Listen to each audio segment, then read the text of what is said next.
Hello and good morning to those who are on the west side of Central African time, and good afternoon to those who are on the east side of the continent. Welcome to this Jamlab Meetup, the final of a 4-part Jam Cafe monthly event series brought to you by the Civic Tech Innovation Network and Jamlab. My name is Tapo Chabalala and I head up the Jamlab program here at Wits Journalism.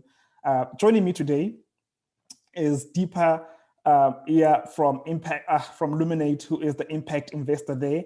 We've got Paul Mashekwane, who is the founder at Season Capital in South Africa. We've got Iyanu Fatoba, communications associate at Budget Foundation in Nigeria. And we've got Roland Perold, who is the co-founder and COO at Volume. Before I jump into today's topic of discussion, I just want to do a bit of housekeeping. If you can, please do share and tweet today's conversation on social media using the hashtag Jamlab Meetup and the hashtag Civic Tech. I really want this to be a discussion and would like you to please use the Q&A function for any questions directed to our speakers at the bottom of your screen. And for all the comments and the queries, please leave those in the chat function, which will appear on the right-hand side of the screen, I think. Just so you're aware, this Jamlab Meetup is being recorded and will be publicly available on all various digital platforms in different formats.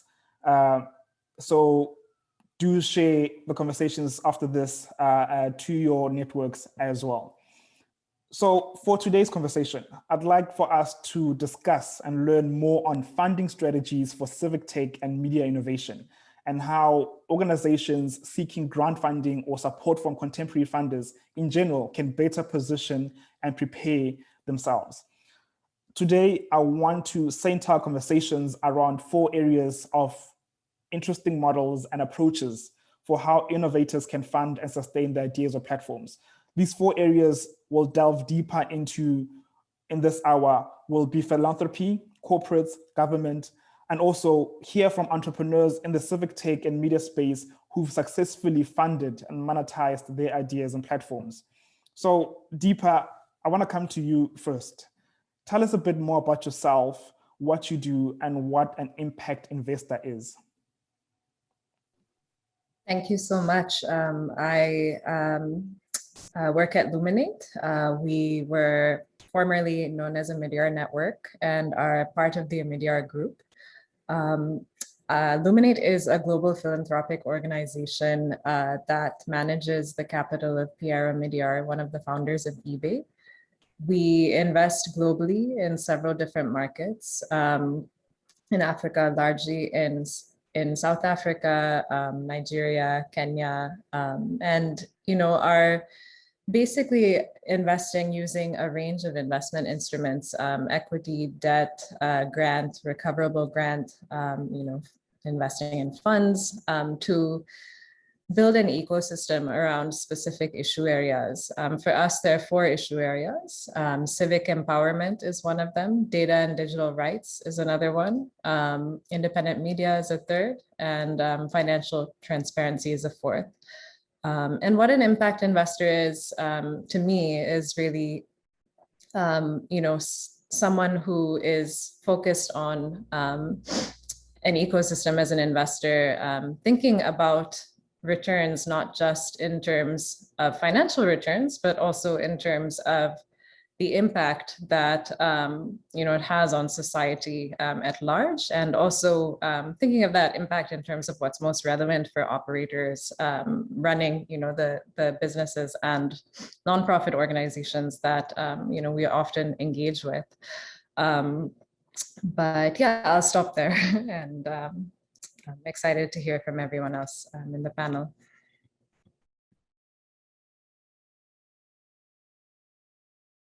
Oh, you're on mute, I think. Yeah, I'm muted.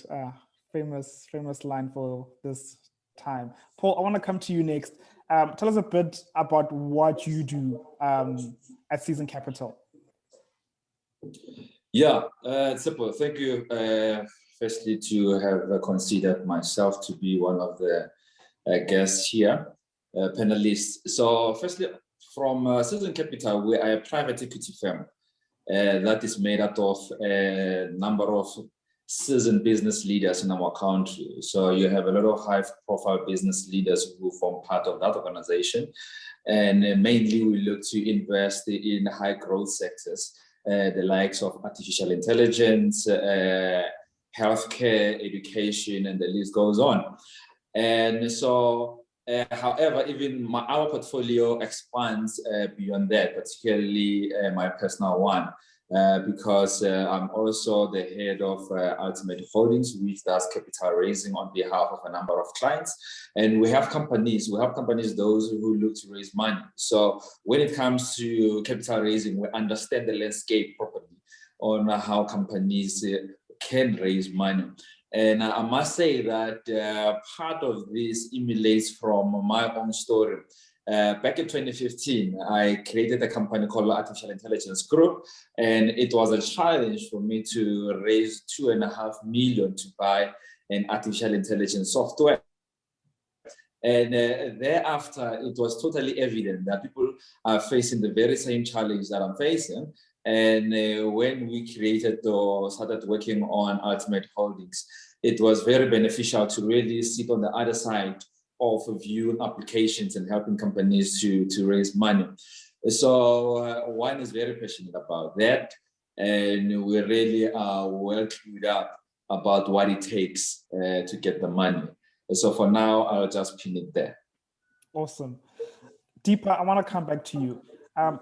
In your line of work, what interesting models or approaches have you seen for how innovators can fund and sustain their ideas and platforms?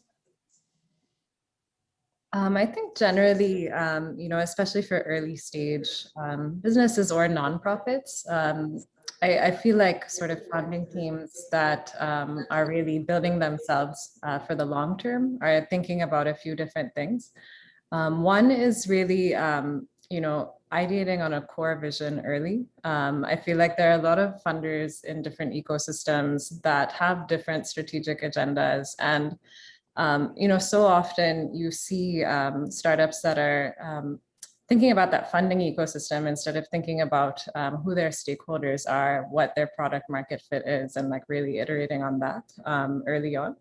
And so really sort of honing in on product market fit early and kind of thinking about who your communities are and who your stakeholders are, and really focusing on those groups.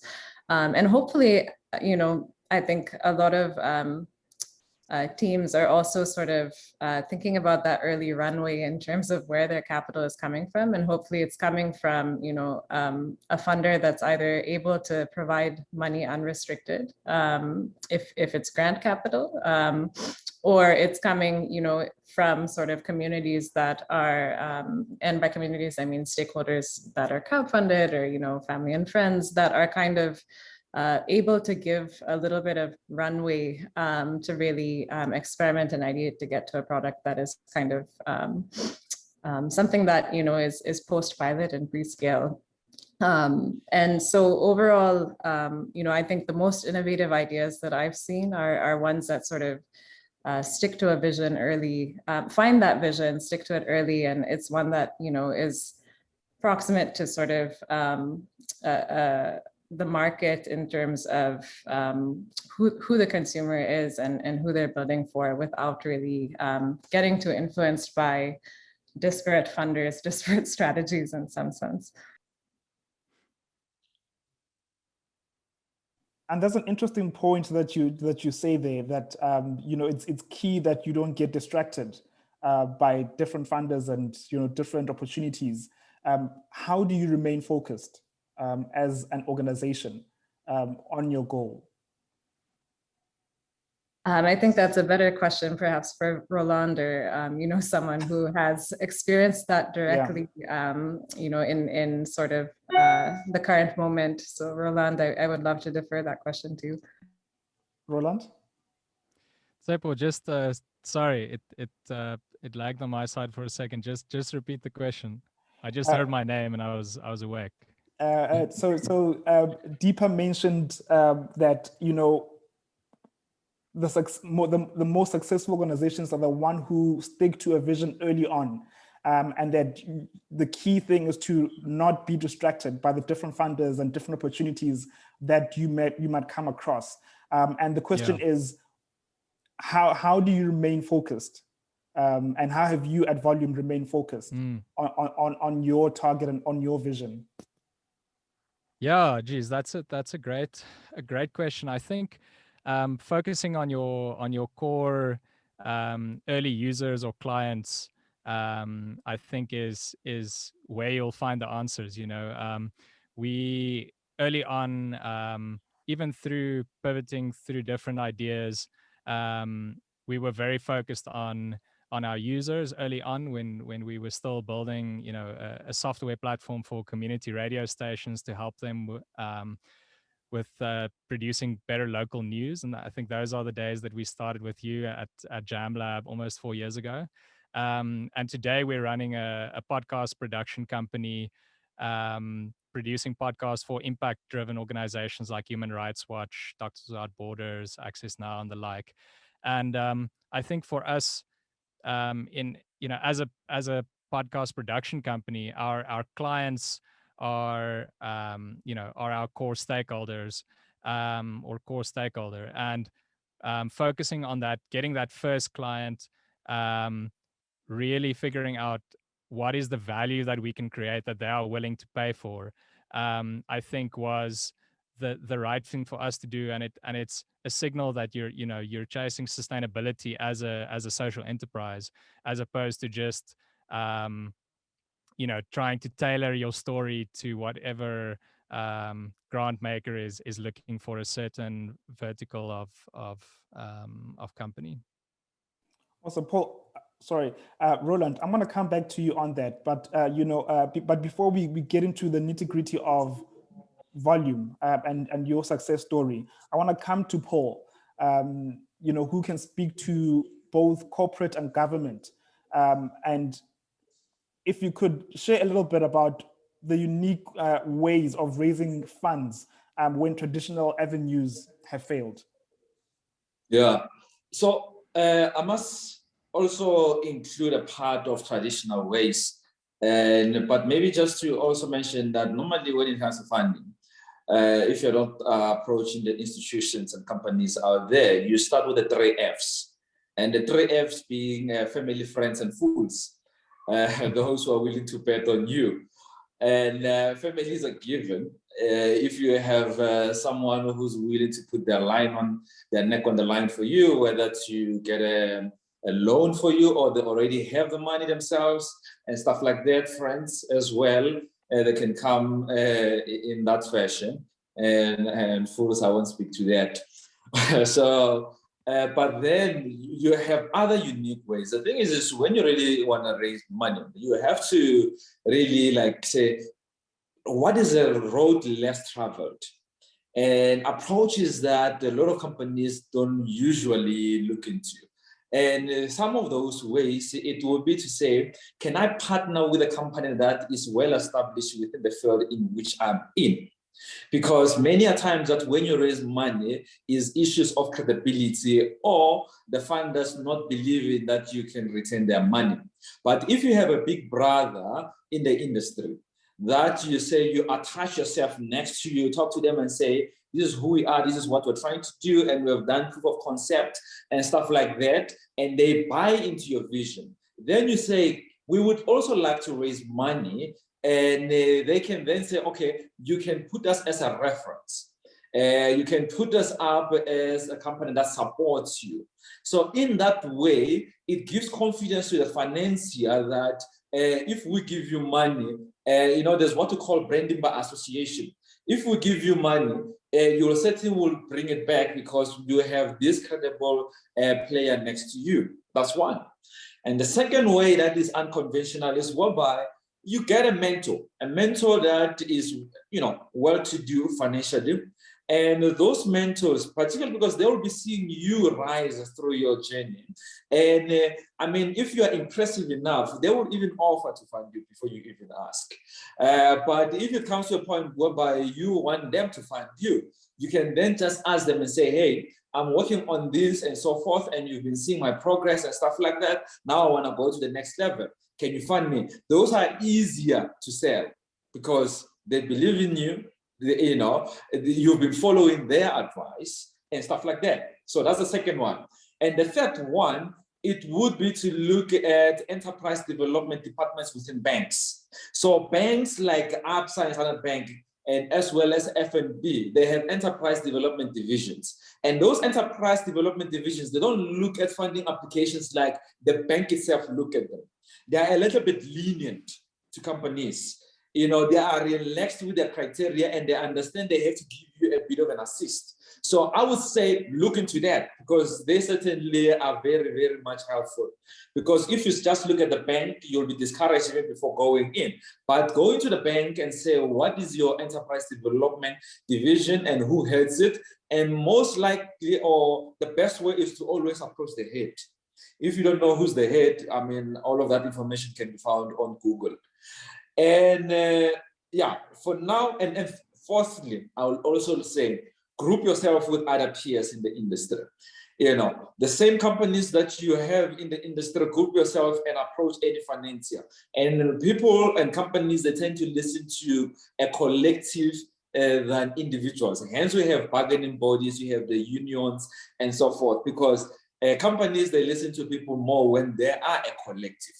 So if you go to any company that finances and you say, we are a group of companies which do the same thing, or we might not be doing the same thing, but we're entrepreneurs from different sectors and we're looking for funding, and this is how it's divided, and be detailed and be professional, they will mostly likely listen to you and try to assist. And maybe in closing, Tsepo, on this point, is that, you know, when you want something from someone, ask them how to get it from them, than to just look at the criteria online. Get them to take you through. It's like trying to win a cooking show or an Idols. If you had access to one of the judges, you ask them and say, what are the things that when you are there, you look at to really get people on the other side? And people most likely, they will help you because it will be a trial and error, but they will say, go and fix this. Okay, go and do this, go and do this. Always, that strategy works 100% of the time. Ask the people that you want something from them, how to get it from them. They will tell you. Surprisingly, a lot of people tend not to do that. You just send your applications without proper guidance, hoping that it's approved. But if it's not approved, always ask them and say, hey, I understand you cannot prove it. How can I improve? Or what did I go wrong? And they will be frank with you. Over to you, sir. Deep, I see you nodding a lot there. What has been your experience at Luminate and in other areas of work where you've worked with funding applications? Yeah, I mean, you know, I totally agree. I also think that, you know, as an operator, a founder, it can often be daunting and difficult to approach a funder in that capacity because of a certain power dynamic that exists where one person is controlling capital and its outflow and the other is, you know, building something that needs that capital. You know, for me personally, I do try to be as available as possible and sort of believe that, you know, my time is something that should be as accessible to anyone within the broader pipeline ecosystem as possible, and believe in sort of demystifying, you know, the loopholes and aspects of sort of an investment process for those that we interact with and fund with. But, you know, I think overall, as you know, Paul mentioned, I think a lot of different funders have different strategies or visions or approaches to like investment processes or to applications. And so doing your research in advance and understanding, you know, who you're applying to, who you're funding with, who those individuals who are the gatekeepers there are, and what they funded in the past can go a long way, I think. And I also think, honestly, some of the best people to connect with prior to interacting with a funder are others who that funder has funded in some sense, because you'll really get an understanding of whether you know, the funder is someone who you want to work with in the first place. If the operators are positive on their track record, then that's like a great sort of, signal. And if it's highly restricted funding or funding that sort of came with a lot of conditions attached, or funding that came in ways that were inconvenient to the organization, you'll get that feedback back as well, directly from operators who have interacted with the investor. And so I think overall, speaking to the community of startups, of peers, within the ecosystem, like that's also a really good place to sort of get insights on who's out there and what their approach is.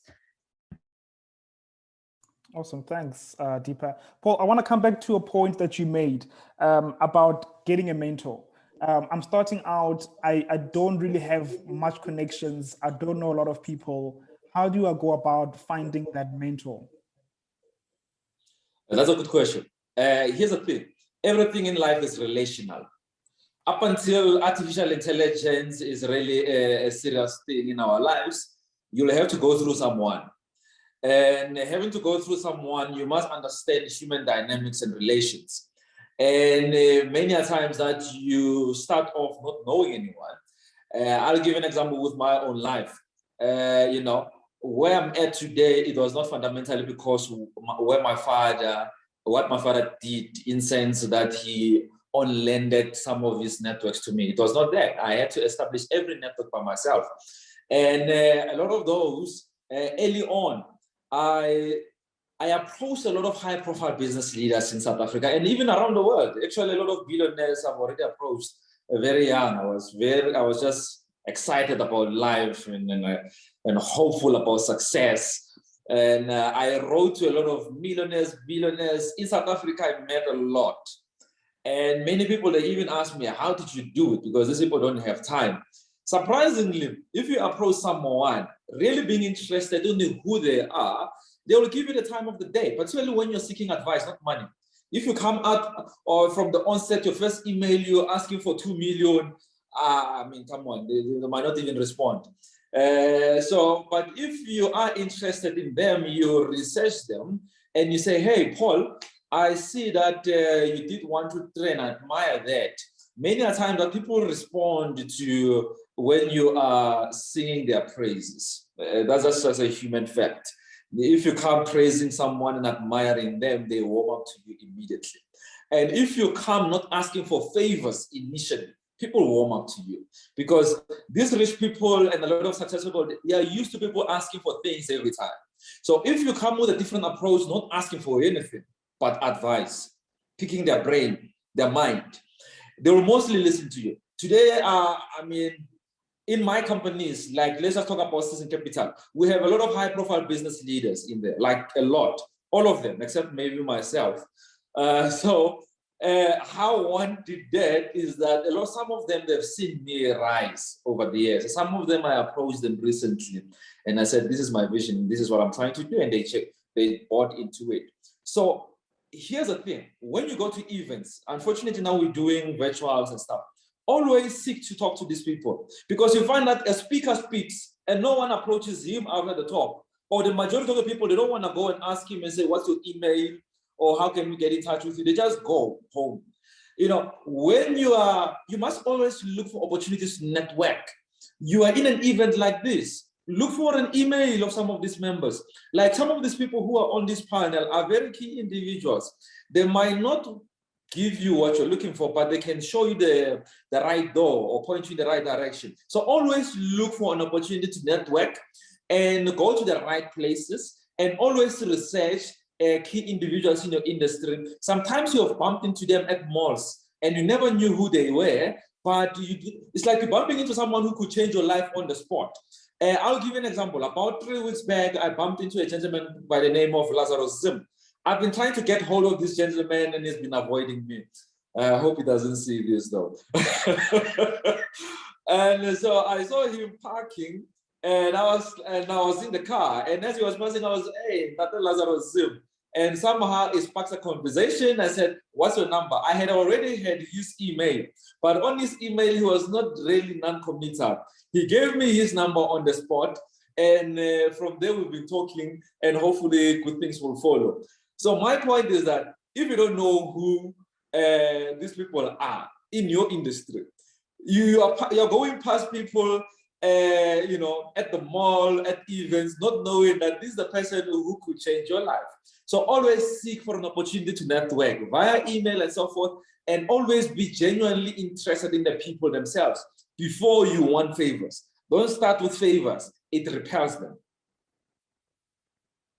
Awesome. Don't start with favors, it repels them. Iyanu, I want to come with you next. Tell us a bit about yourself, the work that you do, and give us a brief overview of what budget is all about. You are muted, Iyanu. All right, yeah, I was. Thank you so much, Chipo, and thanks to every other speaker that have come, you know, before me. Interestingly, budget is a civic tech organization, of course, and what we do primarily is to demystify government data, and especially in the aspect of public finance. And we have several ways by which we do this. Budget was established 10 years ago. We're going to celebrate our 10th anniversary in September. And, you know, within the period of 10 years, we've been able to kind of scale what we do, because we started with simplifying budgets at the federal level into simple tweets and infographics just for citizens to be able to understand. Because we realized that, you know, citizens are always unable to understand, you know, government data, public data, and accurately interpret it and know how to hold government accountable with it.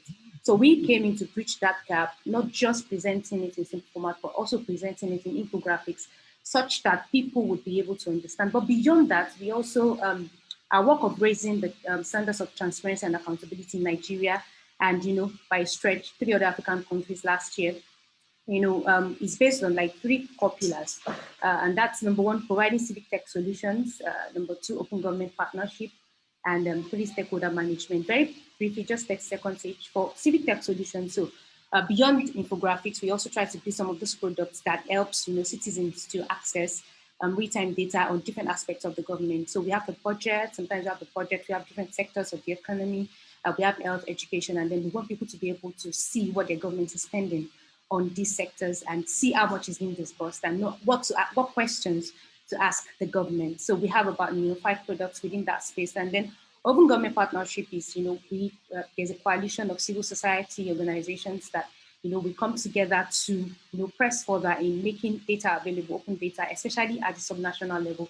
Because we also discover that people often get, you know, lost with the federal government, that national government in quotes, and then they fail to, you know, probe the subnational. So we thought that open government partnership would help us to achieve that, you know, in 36 states in Nigeria right now. And, you know, but beyond that also, we have stakeholder management, where we partner with stakeholders that are also interested in what we do. And then by that, we try to multiply and replicate what it is that we do. Because right now, you would see a lot of organizations, you know, they are also presenting a budget in simple infographics. So we wanted to move beyond that into, okay, you know what, why don't we replicate this capacity that we have in other CSOs so that we can have a very wide landscape of people that can also do this. So it's not just budgets. And by extension, from there, we discovered that we needed to take some of these things to the grassroots also. So we moved into, you know, establishing another arm of budget that's called Tracker.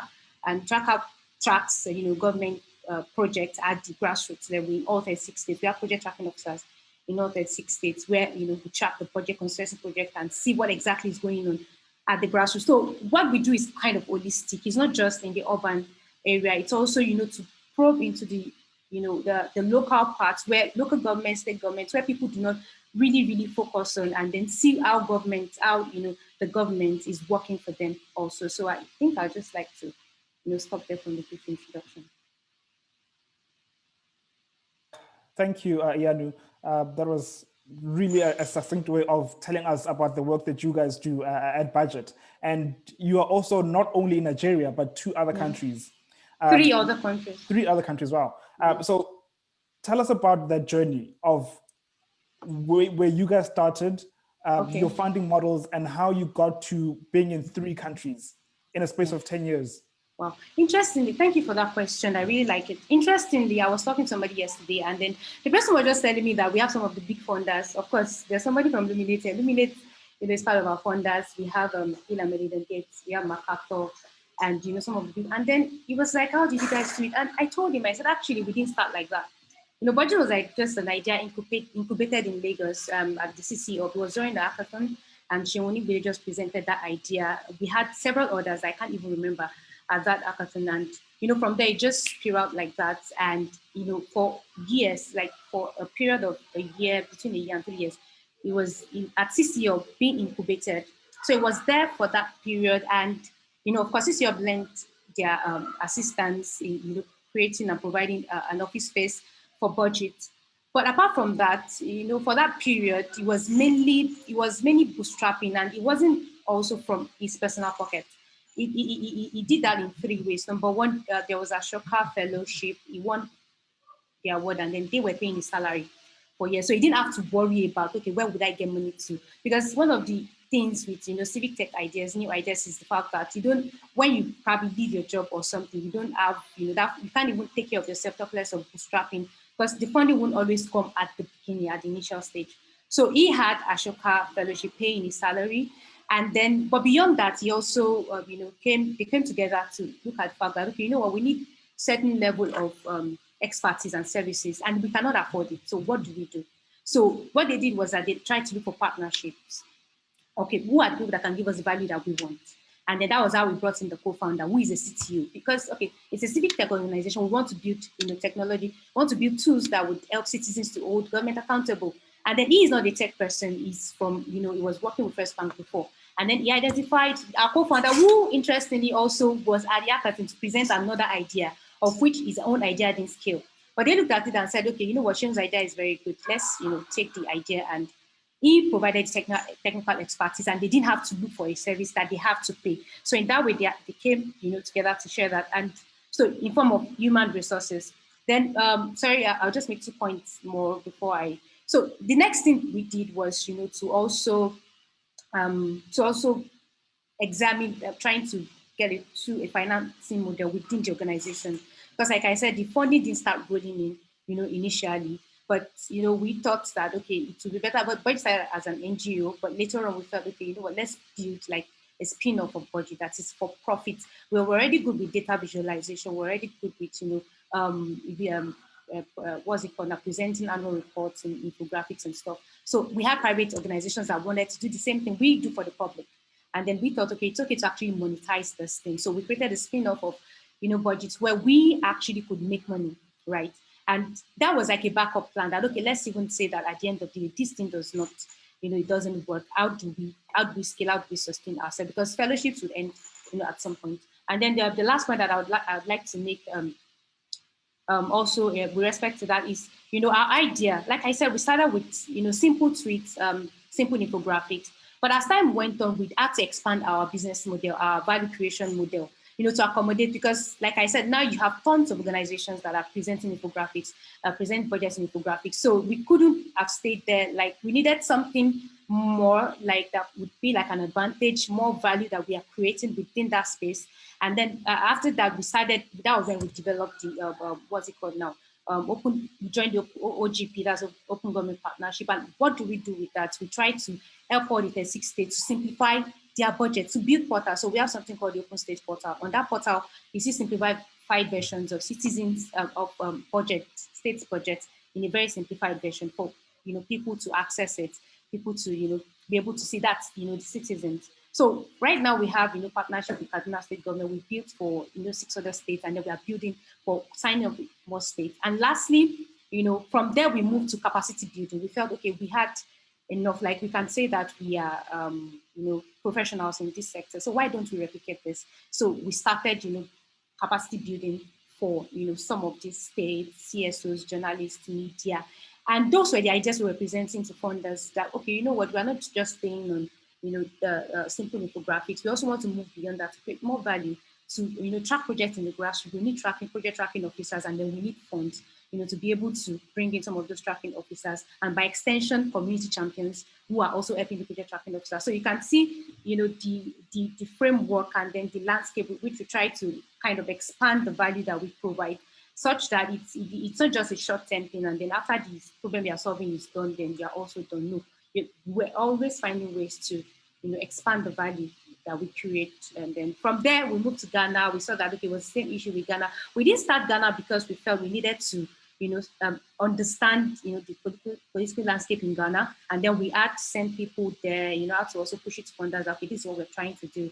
And, then from there, Sierra Leone and then Liberia, which the three happened actually last year. And then it was by extension of what we have done in Nigeria in 9 years, study the framework, study the landscape, know exactly what works and what does not work, and then now carry that to the other countries. Yeah, so I like to just stop there because of time. I like that. 9 years of hard work internally before scaling into other regions or other countries. And with that, I want to come to Roland. It's really a nice segue to coming to you guys. You started Volume sort of around that time when you joined the Accelerator program almost 4 or 5 years ago. What has been the journey like to getting to where you are today?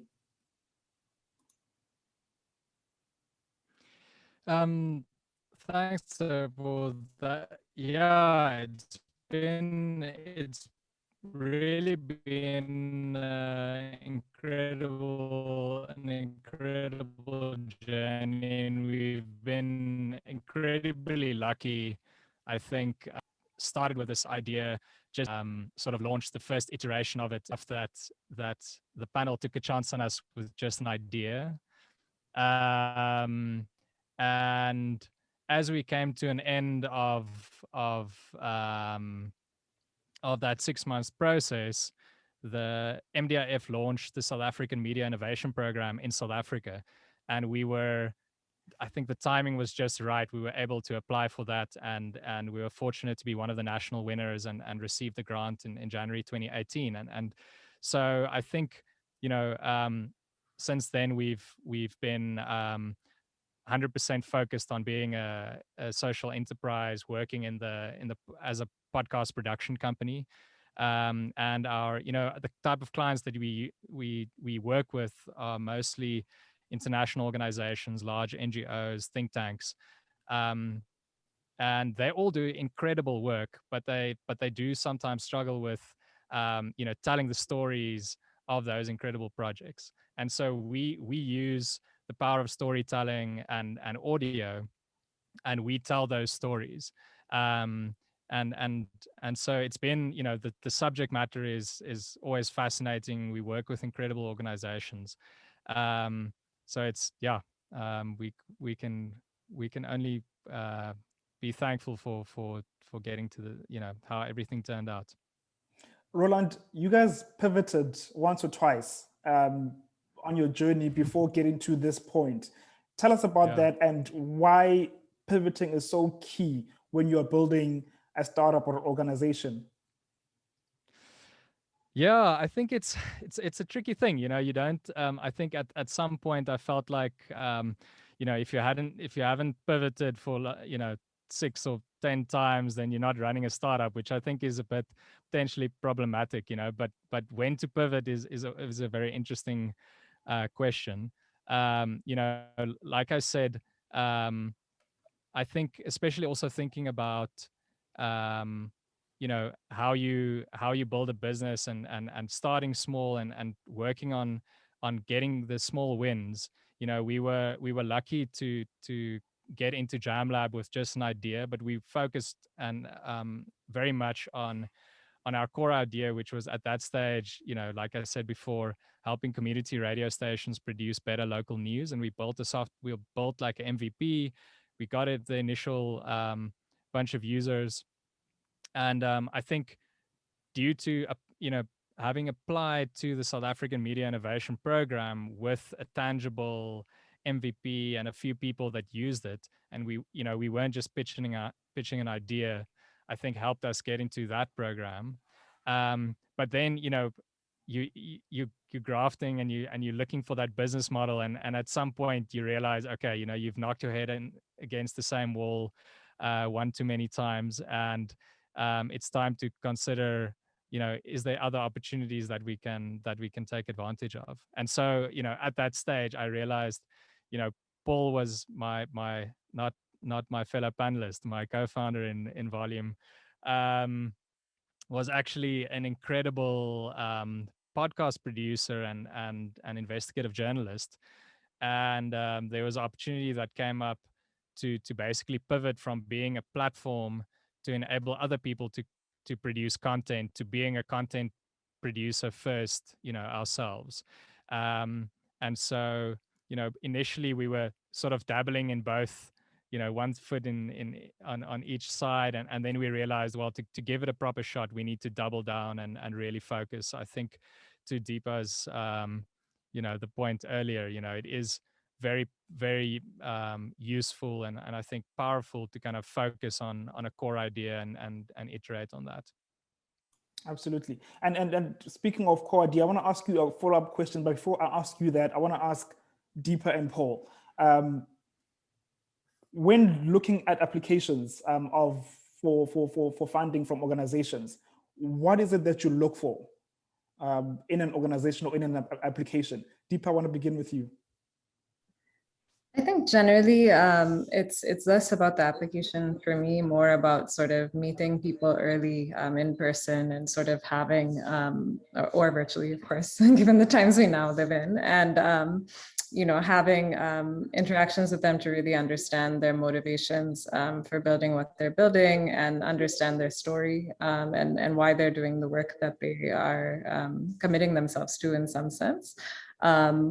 And, I think also sort of understanding, if they're a first-time founder, like understanding sort of what's really driving their strategic mindset around how they're approaching the sector and the ecosystem.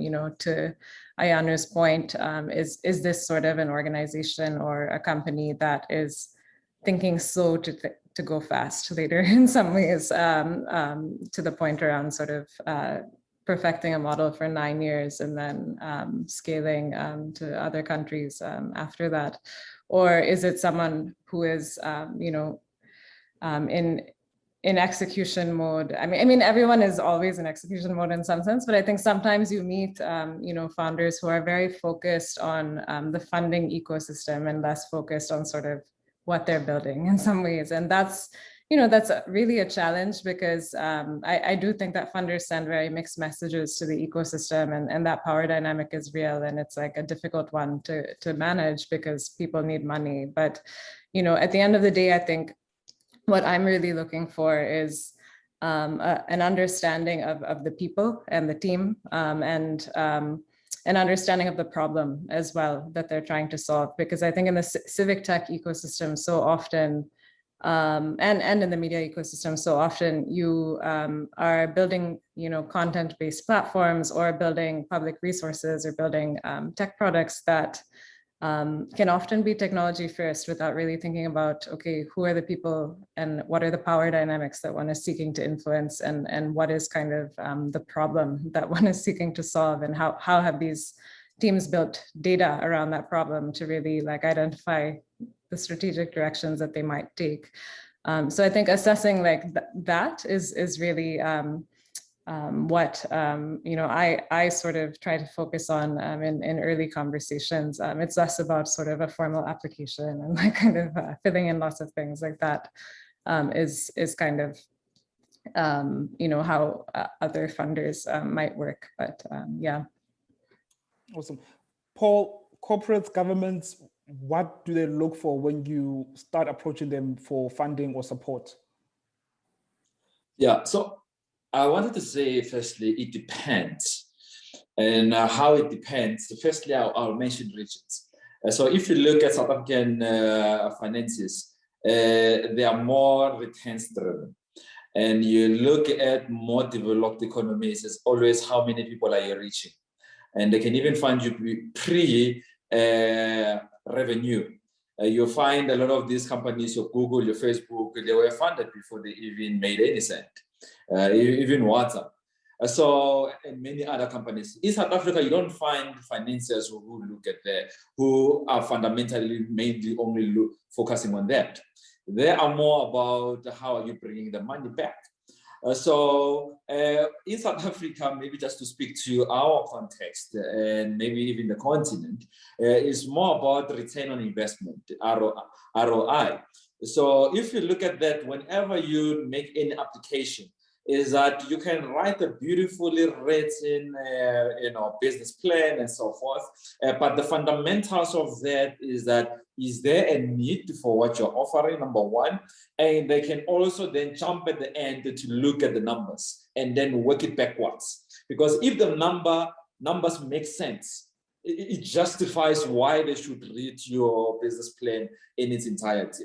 So always, and it's not just also the factor that get a good accountant who can put together the great numbers. There should be a clear need, a proven concept in the market that definitely the market requires this, because you can ideologically and idealistically have a great idea that makes sense to you, but the market might not respond as you think. So you always have to test your ideas with actual market feedback, whereby you take it into the market and you see how the market reacts. And once the market reacts good, and you can then say, okay, according to the patterns that we have seen, what is the rate of growth? And then you can do projections and then put numbers which are reasonable in your business plan. And then, so with a lot of us, particularly as investors, we're not just like financiers, because financiers is all about how do you bring back the money. You have a lot of DFIs, and I also want to advise a lot of people to look into DFIs. And I know a lot of people are discouraged approaching your CFAs, IDCs, and many others, because we always hear them preaching that we have a lot of money to deploy, but few stories of people, those who have gotten the money. If you try yourself, you don't get the money. So with them, the approach is different. It's not about how can you bring back the money with the interest rate.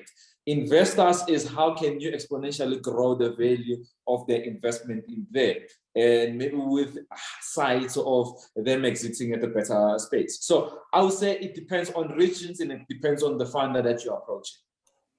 Ian, you're nodding a lot, and I see Roland as well is nodding a lot. What has been the experience like for budget when submitting applications? What is the key things that you are doing to stand out or to make sure that you secure that funding that you're looking for? Okay, so very quickly, let me just say this. I just remembered an experience I had where somebody was giving a speech on this funding thingy, and then he was telling his audience that you have to shoot your shots. You must always shoot, And then I was like, it's okay to shoot your shot. I'm not saying that, but you have to shoot it the right way. You have to prepare that shot before you shoot it when it comes to, funders. And I would like to, mention or reiterate one of the points that Paul made earlier.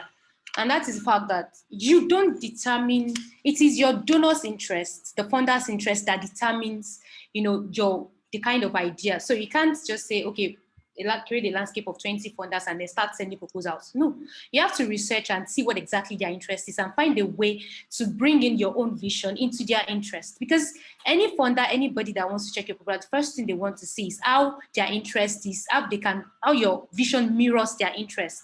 Do you understand? So that's the first thing that, that's one of the things that, you have to do. I just thought I should chip that in. Then for budget, like, every other speaker already said, you can't take away impact.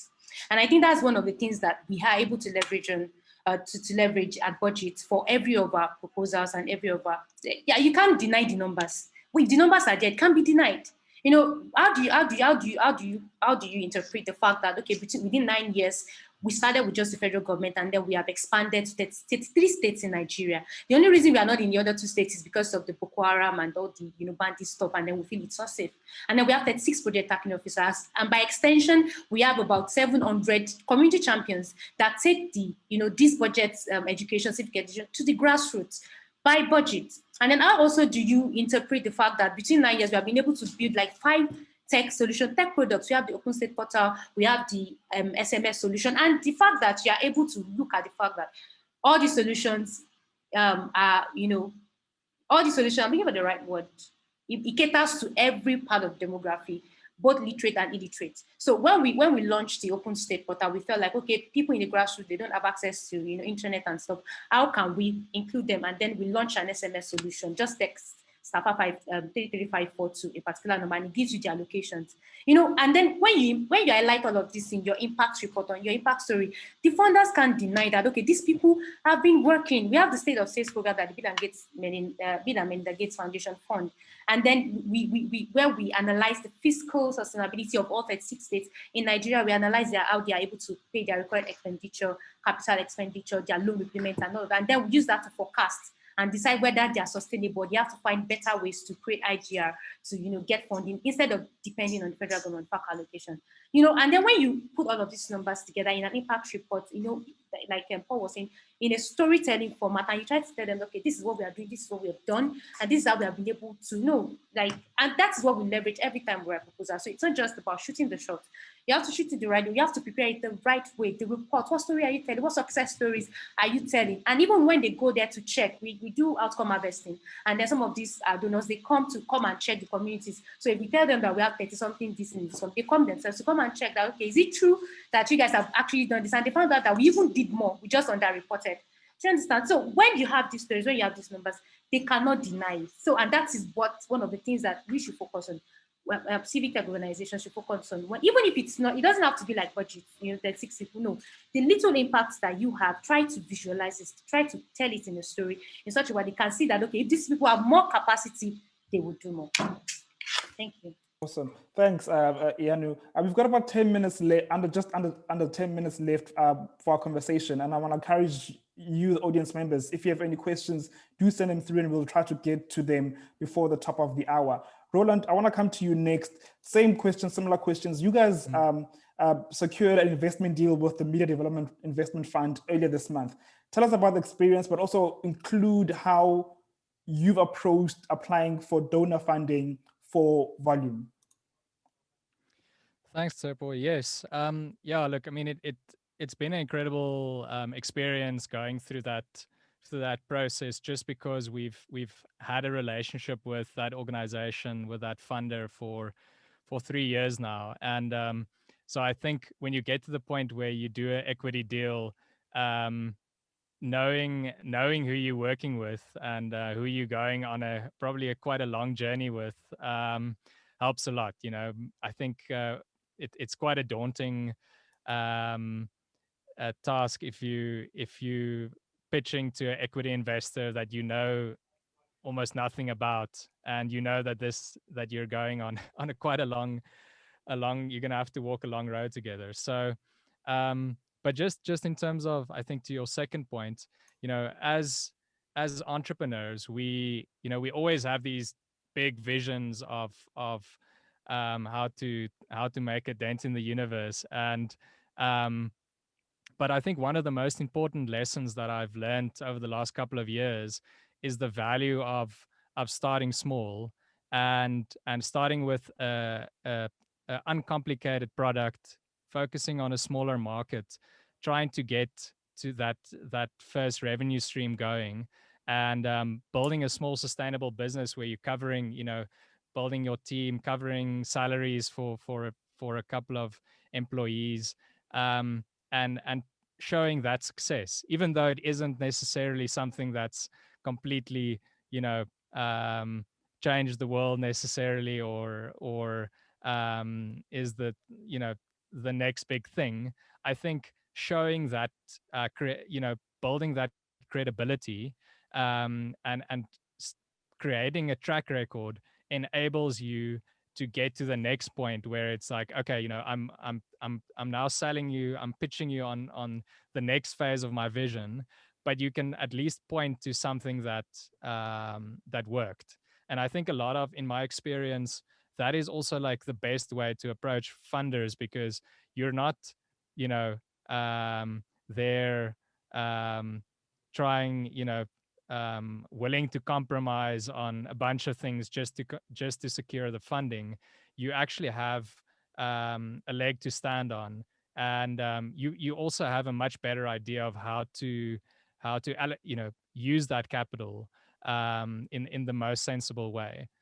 If you've already like ran your business, even if it is on a very small scale, for a while. Cool. Thanks, Roland. Deepa, two questions from you, from Maurice. How do civic tech solutions balance between sustainability and market education to pay for their solutions? And then the other one is there room for commercial investments to civic tech and media on the continent? Yeah, I'll take the first one first. I don't think there's a one size fits all answer on that. I think it's sort of unique to different organizations. I think, Budget's example of kind of figuring out the core of your work and sticking to that in some ways goes really far when thinking about how to balance between different types of funding and different, types of grant revenue versus earned revenue, and which channels of earned revenue to pursue that are high margin and worth your time in some sense. So I do think the balance is there in terms of, when using a decision framework to assess like, okay, what are new streams of revenue that one might pursue?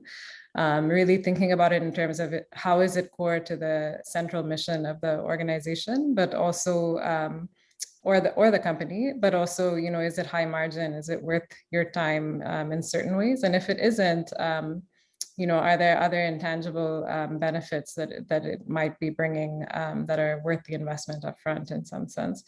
I think can you repeat the second question actually, Shepu?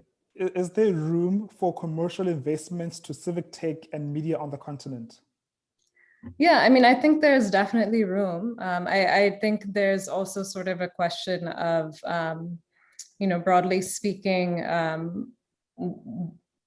think there needs to be more patient capital that is sort of willing to wait, a certain amount of time for, I think that there definitely needs to be more liquidity at all stages of the growth cycle in some sense. So I think there's definitely like a lot of room for it, especially as you're seeing a lot of folks incorporate in ways that, are suiting tax needs as well as sort of the needs of, regulation like across the ecosystem in different ways. And so I think overall there's definitely space, but we do need like a lot more patient investors as well.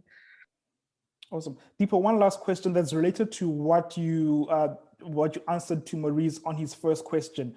Should organizations be looking at a mixed financing or monetizing model for their organizations or platforms? And how can they go about that? What are those models that they should be looking at? Yeah, definitely, you should. And again, I think, the two folks we've heard from as operators on this call are prime examples of, models that one can use to look at, how to build out earned revenue streams and think about them strategically. So again, I think really thinking about, is it sort of a cost center, or is it actually something that is driving margin for you over time is a good way of starting and really thinking about who the stakeholders are and who the communities are that you're looking to build a sales pipeline around is crucial. Awesome. We've got about a minute left before we have to part ways, and I want to ask all of you.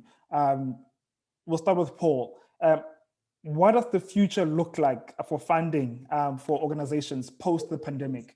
Where should we look for funding? Where are the opportunities?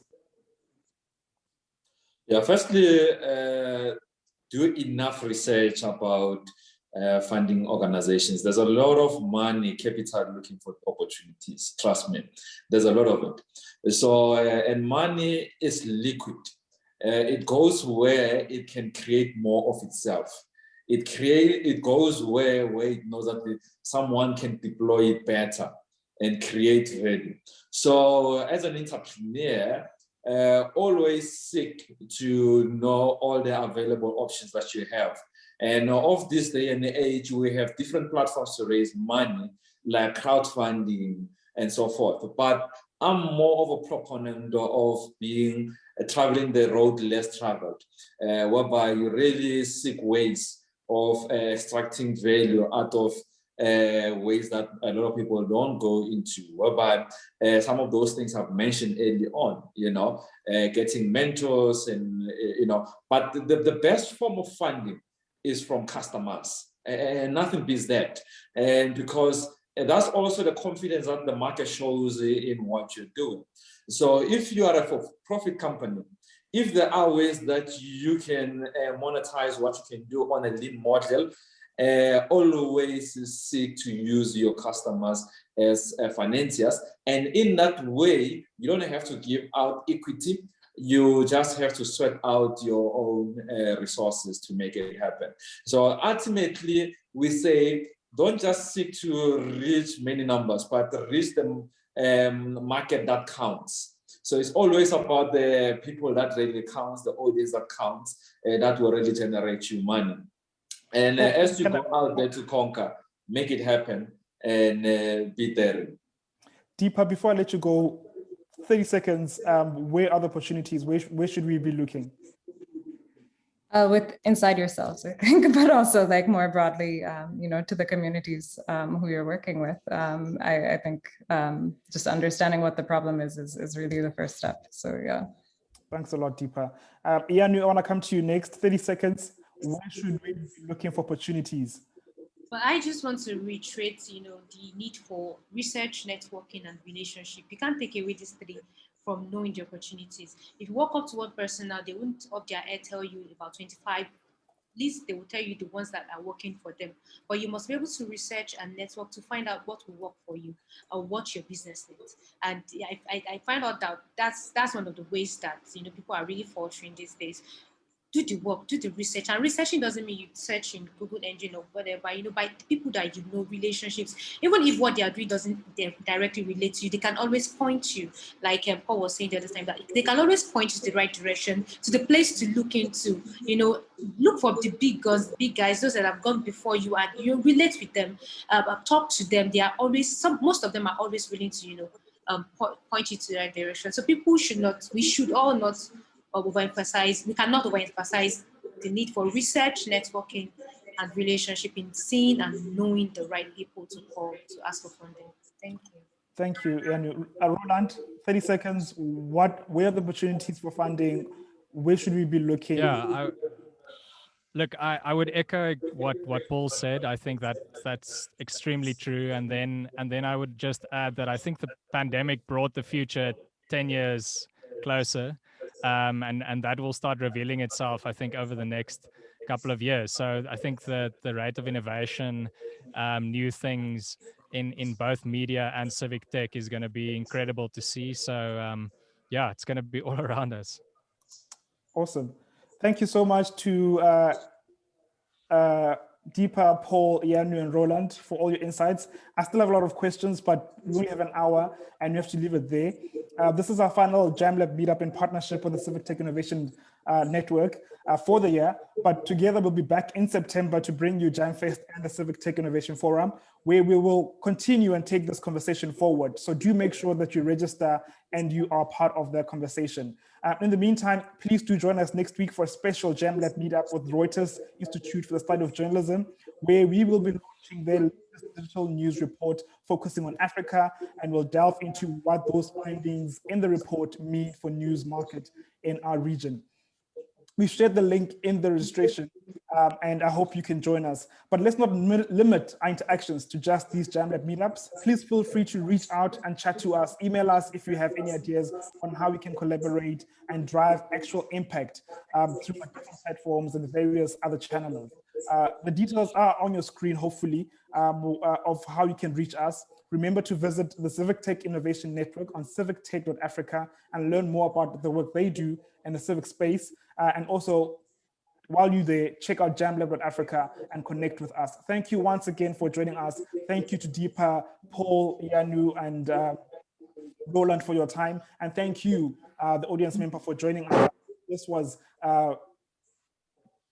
informational and benefiting to you and your organization. We hope to see you at the next Jamlab Meetup. Thank you and have a great afternoon. Thank you. All right, thank you. Thanks, Paul, Roland, Deepa. Bye. All right, thank you, everyone. Cheers. Cheers. Bye. Thanks, everyone. Bye. Thanks, guys.